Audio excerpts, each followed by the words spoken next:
You don't want to miss this episode. We're going to talk to Jacob Perez, and we're going to talk about how to get started in real estate, how to build your real estate portfolio, and then really how to scale it with a really exciting new mortgage product that a lot of people are not aware of. Hi, everyone. Welcome to Control and Compound. I'm your host, Darren Mitchell, and joining me today is Christina Wyatt, as always, and Jacob Perez. Jacob, how are you? Doing great. Thanks for having me, guys. Oh, we're so excited. We've been following you for a while, and Christina got to meet you in person at the real estate or multi-unit investment conference in Toronto. Just want to make sure I get the name right. So your company's you're with Synergy Mortgage Group in Hamilton, Yep, that's correct. and I think we have similar backgrounds. We both. Become a mortgage broker. You decided to get your master's first. I got my master's before I got into the insurance business, and you know, I don't think quite need masters to do this. But Jacob, tell us about your background. How'd you get first interested in real estate, and what was your first property? Well, I was always very interested in money, right? I was just chasing money down the wrong pathway. So a lot of people, they're told go to university, get a job, work really hard, and all that traditional wisdom. And I did a lot of those things. I got a business degree, and I got a job at a company, and I was working really hard. I got multiple title changes in my first year, and I got about 15 to 20 staff working underneath me, and I was thinking I was going to get a big, juicy raise for my company. And when it turned out that the corporate life doesn't necessarily pay as much as I envisioned it might do, I started looking at other pathways of making money, and real estate investing just always looked like a very simple way to make money. I understood the concept since high school that you can put a down payment on a property and someone else can pay your mortgage for you. Now, I didn't know about cash flow. I didn't know about appreciation. I didn't know about these advanced type of strategies. I just thought that seemed like a really simple, straightforward way to build wealth. And if I could pick up a couple properties, like why not do that? So I started looking for my first property when I was 22 years old. And I was very green. I had an approval from the bank. I'd never heard of what a mortgage agent was, but I never even heard of what a buying agent was on the realtor side. So I thought you literally called the real estate agents at every listing and asked them to show you the house. And that was my approach towards buying my first property. So I was this 22-year-old kid showing up by myself to all these 4-unit, 5-unit, 6-unit properties in central Hamilton. And after walking through probably like 7 or 8 of them, I was just very afraid. I didn't know people lived in these types of conditions. I'd be walking through a unit and somebody would be having a cigarette on the couch, not even caring that I was there, and there'd be 7 cats running around and stuff like that. So, I did what a lot of new investors do is I pivoted towards a shiny new condo that didn't seem as scary. So I bought a condo and I rented it out. It didn't rent for as much as what the listing real estate agent told me it would rent for. So big mistake not getting independent representation. But I was losing a bit of money. I was living with my family. I didn't really care. And then I decided 6 months later, with the $10,000 I had left in my bank account, I was going to buy another property. And that's when I bought a house under 200,000 in Hamilton. Extremely distressed. It was like a 7-month close because these tenants wouldn't leave. And I took on my first renovation. So I bought a couple properties, and neither was really making money, and the needle wasn't really moving financially, but I felt good about myself. I was proud. I was 24. I had 2 houses. None of my friends could really say that. And that's when I went and did a master's in data analytics, tried the corporate world one more time, and eventually just got to the point where I did 8 interviews for a job that I did not end up getting. And I was like, wow, I just wasted a month and a half of my life living through this interview process to beg someone to give me a job. And that's when I became a mortgage agent and started going from there. Very cool. So how old were you when you became a mortgage agent?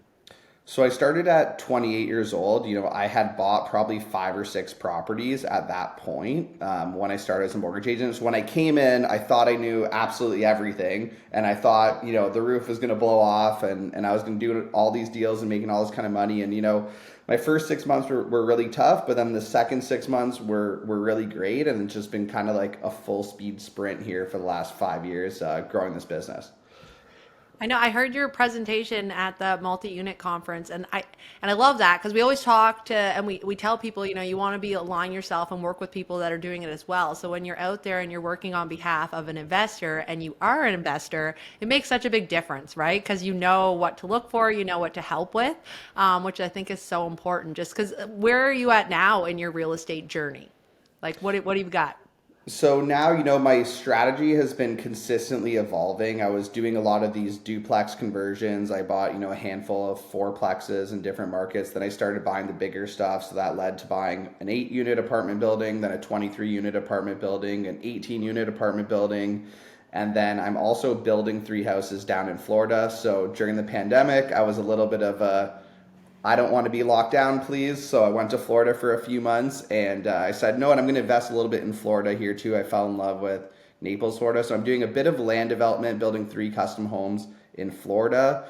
And so, yeah, I like to dabble in a lot of different things because I think that's the fun of it. You can take one strategy and really double down on it and scale, and there's nothing wrong with that. That's probably the smart way to go. But I just like to kind of enjoy all the different spices of investing and kind of try different strategies out. What part of Florida are you investing in? Naples, Florida. Oh, Naples. Yeah. Beautiful, beautiful area. I love it. So, Jacob, you do a really good job helping younger people get into the real estate game. So, what would your advice be to someone that's maybe about to get in the real estate game or wants to in the next year or two, or someone that's ready to pull the plug, pull the trigger now? What's your advice to someone trying to get into the real estate market, especially in Ontario with the prices? Ha, what's the best practices to align yourself to most likely get that property? Well, I think, there's 2 really important things. I think the first thing is you have to align yourself with people who are investment focused because they're going to give you all the different pathways that maybe another person may not know exists or the pathways that they wouldn't even suggest because they seem so far-fetched to the average person. And the second thing is that you have to be willing to be flexible. At the end of the day, everything in life, if I learned one thing in my master's of data, it's that everything comes back to this one question, and it is, what am I trying to optimize? If you're trying to optimize investing in real estate, there are going to be some decisions that don't optimize that, like hanging out with your girlfriend on the weekend, pursuing a relationship, like some things like that, right? So if your only goal was to optimize investing in real estate, the difficult thing for young people nowadays is you have to be realistic about where you are living. If your market is not a suitable market for a 22-year-old to begin real estate investing, you need to relocate to another market entirely or invest from a distance. And I think that's the one key commitment that people need to make because if you're living in Toronto, and Toronto's a great example, and where I live in Hamilton, the way I started investing in Hamilton, you cannot do it that way now. You can't buy with 5% now and cash flow and find these really low cost homes. So the way I did it, and I'm 33 years old right now, it no longer works anymore for the younger generation. So you have to be realistic about that. And then you have to be willing to relocate or invest from a distance. Now, what things can you do in your life to optimize your ability to relocate? Well, you can get a job that allows you to work from home. Those are becoming a lot more common nowadays. And if you can work from home, you could occupy a property anywhere across the country. So you can relocate to a place like Sudbury, Ontario, or Thunder Bay, or somewhere small town in Nova Scotia or Moncton, New Brunswick, or whatever wherever it may be. You can relocate to a city where you can get into a property with a minimum down payment and occupy it because legally you can work anywhere. So I think it really just comes down to your commitment level. It is harder nowadays. Now, do you want to conquer this higher hill than maybe your parents had to climb? Yes or no? And that's kind of the decision you have to make. And what about finances? I know a lot of young people are really having tough time qualifying for mortgages, and like what's a typical what are they going to do to qualify for mortgages or make it more likely? Yeah, so there's a few ways, right? So when we work with people, we have a really clear 3-step approach that we walk our clients through. The first one is we do a portfolio analysis where we look at every existing debt you currently carry and we look at different strategies to restructure all of that debt. So things like, can we pay out one debt that might be disproportionately affecting your application? Maybe we can just call OSAP or your student loan provider and ask them to restructure the debt just to lower the payment $100 so that you qualify for an extra $50,000 in the purchase. So basically we show you every single far-fetched item you can take on. Hey, if you sell your car, most people aren't going to suggest that, but if you sell your car, here's how it changes. At least you know the information so you can make a move or not make a move with it. Then once you know what is the absolute furthest you can stretch your qualification, then we teach our clients to focus on the BRRRR strategy and buying properties where you can invest capital and retrieve your capital back in a short window of time. So for the listeners, if you've not heard of the BRRRR strategy, it's a BRRR. Look it up on YouTube. There's probably a million videos on this, but it's a real estate investment strategy. It's a little bit more complicated that will take you a lot further as an investor. And the third thing is we teach them metrics and ratios they can follow to know how much or how little or not at all how a property will impact their qualifying. So if your maximum purchase price is, let's say, $500,000, you can go buy a $500,000 property that does not impact your qualification and will allow you to buy another $500,000 property right after. So you just need to know the rental income metrics that allow you to reach those thresholds. And if all those things fail, then you need to partner up with somebody who can meet those items and you could be moving. So partnering is definitely one way where you can get in the market if you just have no income, have no credit, have no down payment. Forming some kind of creative partnership will be one way to do that. And, not to go on a long rant here, but with real estate investing, if you get access to a very, very good deal, partnerships can fall in your lap very quickly. The financials can make sense very quickly. So just getting access to a deal, that in itself can change everything for you. Yeah, that's great advice. And I know I've heard you got great advice to follow. And if you look at it sooner than, like, if you start following the steps sooner than later, you can set yourself up for longer term, like the scaling side of things. And I know I've heard you before give advice on maybe thinking about that first principal residence, like primary residence where you're going to be living. Maybe not go out and buy that very expensive residence or that very expensive car. If the plan is to be a real estate investor, maybe think of some of those things beforehand, right? So you want to elaborate a little bit on that and how that can kind of change the long-term impacts of getting into real estate investing? Yeah, so you hear every single real estate agent and every single mortgage agent, and I pick on the realtors and the mortgage agents. I'm one of them, so I feel like I'm allowed to say whatever I want. But you hear them all talk about don't buy a car, don't buy a car, don't buy a car, because the car loan can inhibit your qualification on a purchase.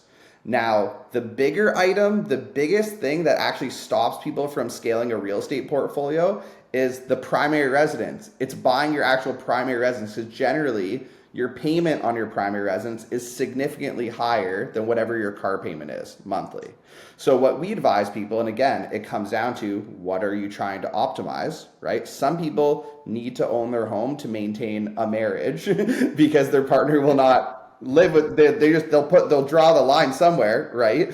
But if your goal is to scale a real estate portfolio, you're better off having no living cost because you live with your parents, or a very minimal living cost because you rent for a very cheap price with roommates and things like that, and then consistently buying properties where the mortgages are offset with rental income. So just buying rentals and avoiding the primary residence entirely is one huge strategy that we're seeing so many young people take on. And we've had a lot of clients go from 1 to 10 properties employing this strategy. And the beauty of rent seems to become more obvious every year, because we complain about all these landlord tenant laws, but now we can actually benefit them if we rent our own home. You see these variable rates increasing, people's mortgage payments are going up. My rent cost in my house has stayed the same throughout all this time, right? So there are a lot of benefits of renting. There's a lot of flexibility of renting.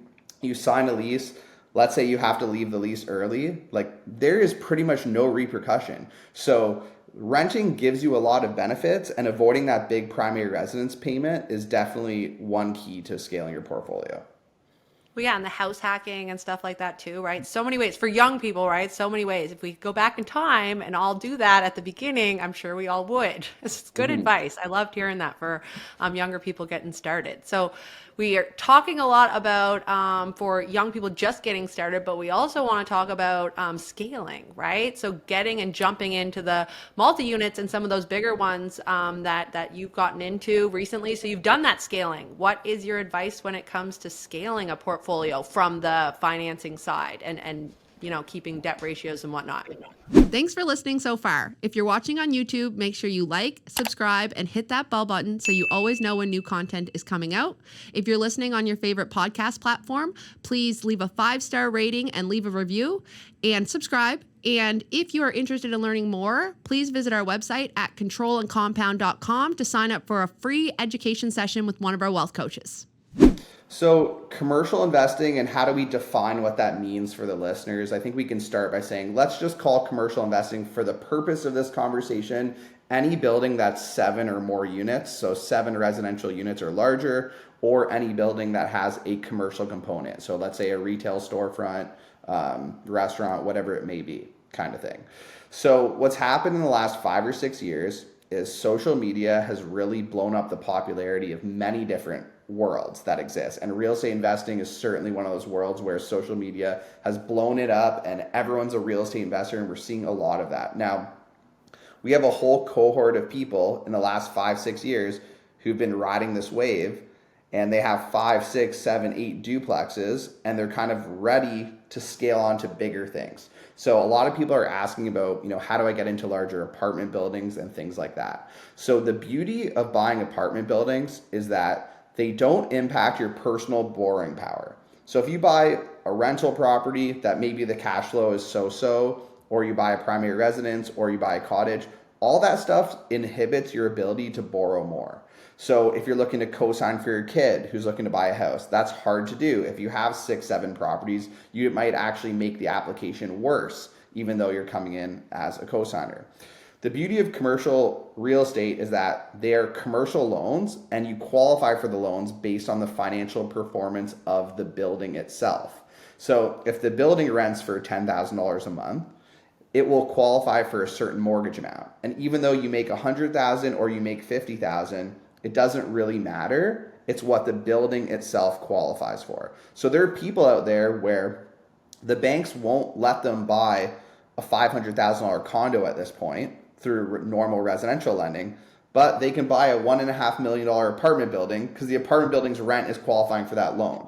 Okay, so the beauty of commercial real estate investing is it allows you to scale without limitation. It's if you buy 100 apartment buildings, those don't impact your ability to buy the 101st apartment building. Okay, and actually, in fact, the more experience you have with those types of assets, the more comfortable the commercial banks are working with you. Whereas on the residential side, the more property you own, the bigger risk you look like to those banks. They're like some banks have rules where they say you're only allowed a certain amount of aggregate debt in order for us to give you a mortgage. So if you've already exceeded $2 million of debt amongst your 3-4 properties, we won't lend to you any further.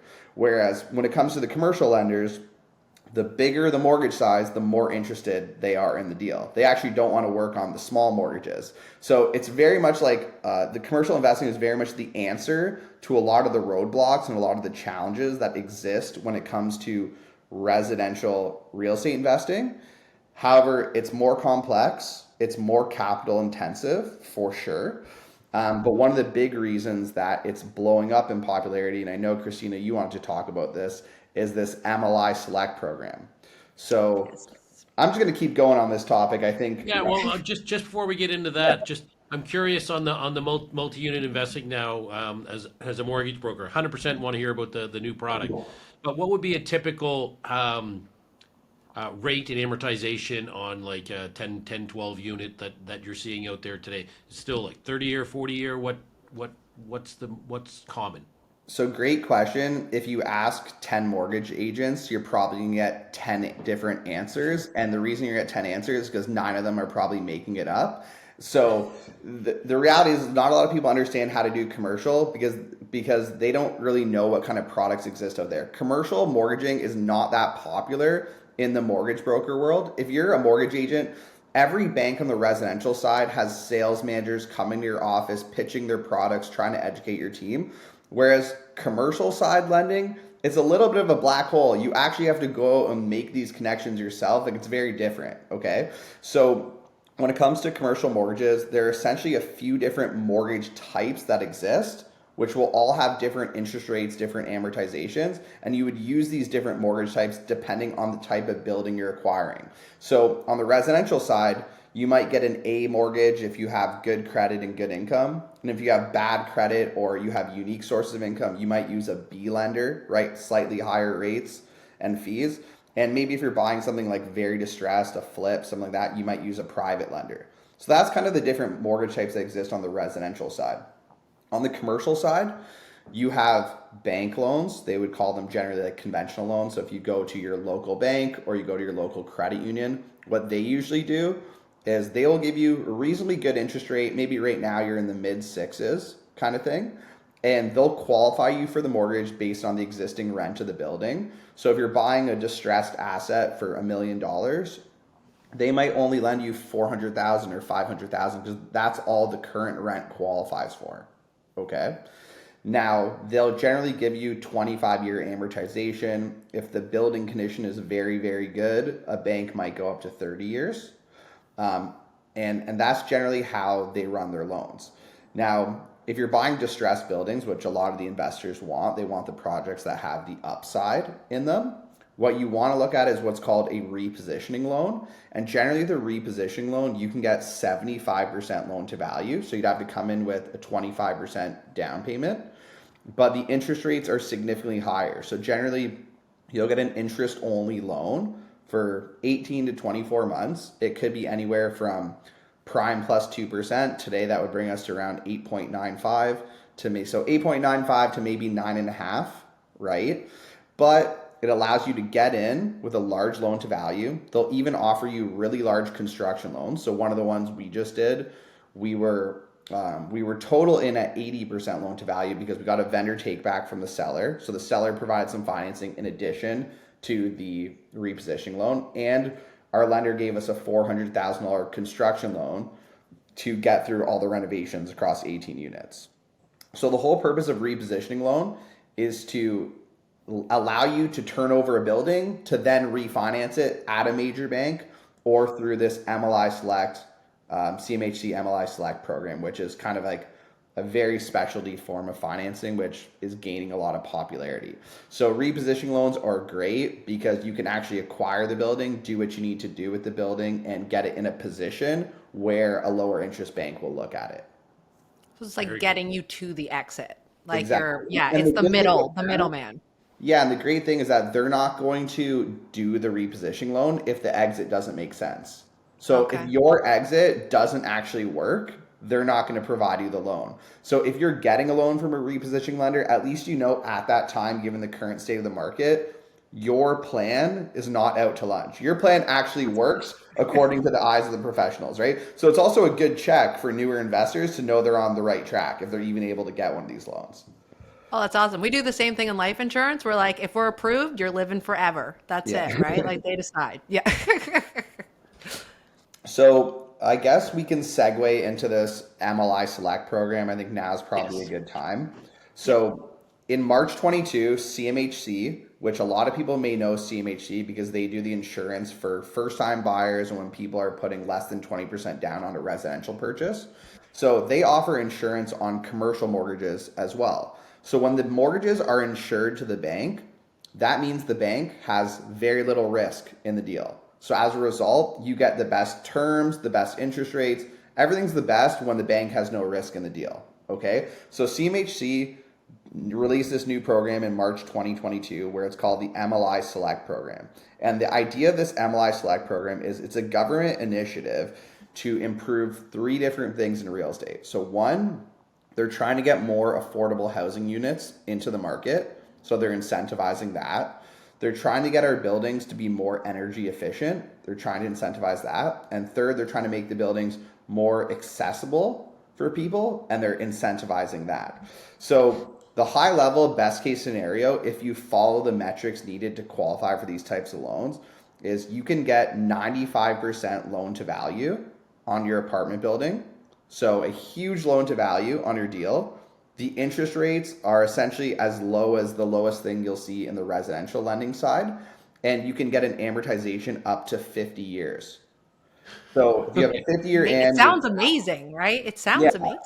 it sounds amazing. And the good thing about it is it's not a shiny object that you can't attain. It's actually very attainable with many buildings. So it's black and white. If you meet the threshold, you get these loan terms as long as your rent roll qualifies for the loan. But when you're getting a 50-year amortization, it's a lot easier to qualify for these mortgages because the cash flow margins are going to be significantly larger. So with this program, essentially they have a point system.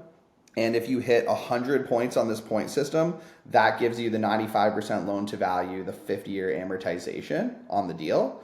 And you don't have to play in all those three spaces I determined earlier. You can just strictly focus on energy efficiency and meet the 100-point threshold on the building. So what they do is they look at what was the energy efficiency when you bought the building and what percentage did you improve the efficiency. So if you can show that you improved the efficiency 40% in the building, then you would qualify for this 95% loan to value and 50-year amortization. So what's changing now is when real estate investors are looking at acquiring big buildings, there used to be some of these big, large capital expenditures like replacing all the windows or replacing a boiler, things that would be viewed as a large cost that doesn't bring a big ROI on the rent. Those costs are actually looking more favorable because if I buy a building that has a brand new efficient furnace or boiler, it has brand new windows, well, the energy baseline is maybe too high where I can't meet that 40% improvement. So I actually want the buildings that are further distressed because it's a lot easier to hit the metrics of these programs. So this is really changing the way people are looking at buildings. So for example, we just bought a building 18 units. And even though we haven't turned over all 18 units, we're putting ductless splits in all 18 units to improve the efficiency of the airflow. We're changing the shower valves, the faucets, all this stuff to have low flow everywhere in all 18 units, even if we're not turning over the units. So the approach to renovation is really changing with this program. It's making our buildings more efficient. Now, there's affordability metrics you can hit if you're committed to renting out your units at a considerably below market rent for like a 10-year window. That's in itself can get you the MLI Select financing as well. That's just a program that a lot of investors are not really that interested in because they're looking to maximize their cash flow and as a result, maximize the building value. Because in commercial, the building value is tied to the income of the building. So if you're renting it at affordable rates, the value of the building is lower. So that's why the popularity of that program has not really been there. But the energy efficiency are a lot of things that you may have done otherwise to get your expenses down in the building. And it's really making this approach to turning over a building a lot more systematic. But yeah, that's a little bit about the MLI, and feel free to ask any questions on it. Yeah, that's phenomenal. So let me just make sure I understand this. So I see a $5 million building. I can effectively buy that if it's going to qualify for the MLI Select. $250,000 down on a $5 million building, and I can get a 50-year mortgage at very low competitive interest rates to what I get on a residential. If I can improve the efficiency, say 40%, or hit one of those other things. So I replace the boilers, air conditioning, whatever, put that low flow showers in. You had me till that part. I hate those low flows. And you can qualify for the mortgage based upon the rental income from the property. So, in theory, a younger person with maybe a little bit of experience in the real estate game could buy that property with literally 5% down. Yes and no. So here's where I'll say no potentially. So more common than not, you're generally refinancing into the MLI Select program because there is that repositioning window in which you have to turn the building over. Now, there are exceptions. You can buy a building brand new that a builder just constructed and sold it on the market like a pre-construction that does exist across Canada.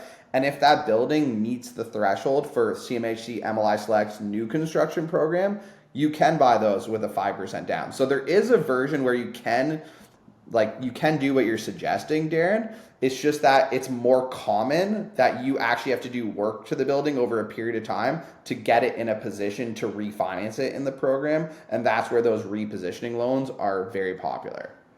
Yeah, that's what I was thinking when you were saying it. We still have to get those improvements done. So we're going to need the money for that. So you're saying use a reposition. You don't have to have the money on hand. You can use a reposition loan and then exit into the MLI Select. Well, Is what yeah, the and you're going plan. to need money to get into your repositioning loan, Yeah. certainly, Yeah. right? And sometimes too, you could have a building where it really kind of does meet the criteria, but you have to close quick. Now, let's say, for example, CMHC MLI Select, they don't underwrite and fund these deals in a 30-day window. They take significantly longer, maybe 4 months, 6 months. So what people typically do is they will use a bridge loan to close on the property and then bridge it into the CMHC MLI Select financing. So if you did come across a great deal, they wanted to close in 30 days, but for some reason it met the CMHC threshold, there is a route to getting there pretty quickly as well through the financing terms. But generally, it's more of a product you'll use on the refinance versus a purchase. Amazing. Christina, anything else? No, I think that was great. Like your wealth of knowledge on this stuff. So I'm just over here like taking it in, getting it all written Yeah. down because I know Thanks. that's something that I want to do is to scale into the multi-unit. So like this is, yeah, it's great. And I love the process that you do, like hearing about the clients and looking at it and being able to help with the repositioning and stuff. Like it's just, that's awesome. Yeah, and we're big believers, at Control and Compound. We're all real estate investors, and we deal with real estate investors in the infinite banking world. So I love that you're a real estate investor as well as a mortgage broker. So Jacob, where do people learn more about you, follow you, learn about your business? What's the best way to track you? I'm probably most active on Instagram, so at Jacob Perez 10. That's the best place to reach out to me. Just send me a DM. I interact with literally everybody, and we can get a call scheduled right away. So whether you're looking to scale your real estate portfolio, maybe you're a mortgage agent and it's just not like quite working for you, maybe we can take you at our brokerage and mentor you as well. So happy to help like a wide array of people, but definitely Instagram at Jacob Perez 10 would be the best place to reach out. And are you able to work with people right across the country? That's like we work from coast to coast. So is that something that you can help with everywhere or just kind of in your area? Yep. So we work everywhere. There's some maybe few niche banks that want you to have your licensing done in their province specifically for whichever reason. But we're getting our licenses at every province right now. So we have an Alberta license for the brokerage, Ontario. We're working on New Brunswick, Nova Scotia next, and we go where the investors go. So yeah, if there's some reason that we can't do something for you in a certain location, we will refer you to the best person who can in that location for sure. Phenomenal. Awesome. Thanks for watching. Thanks for listening. Jacob, I think this was phenomenal. And just a shout out to you. We didn't talk about the questions before. This was just off the top of your head, and your knowledge is amazing. So keep up the great work. Thanks for watching. Thanks for listening. Thanks for listening to this podcast. If you're listening on YouTube, please like, subscribe, and hit that bell button. If you're listening on your favorite podcast platform, please leave us a 5-star review and subscribe. And if you want more information, check out our website, controlandcompound.com, and you can sign up for an education session with one of our wealth coaches.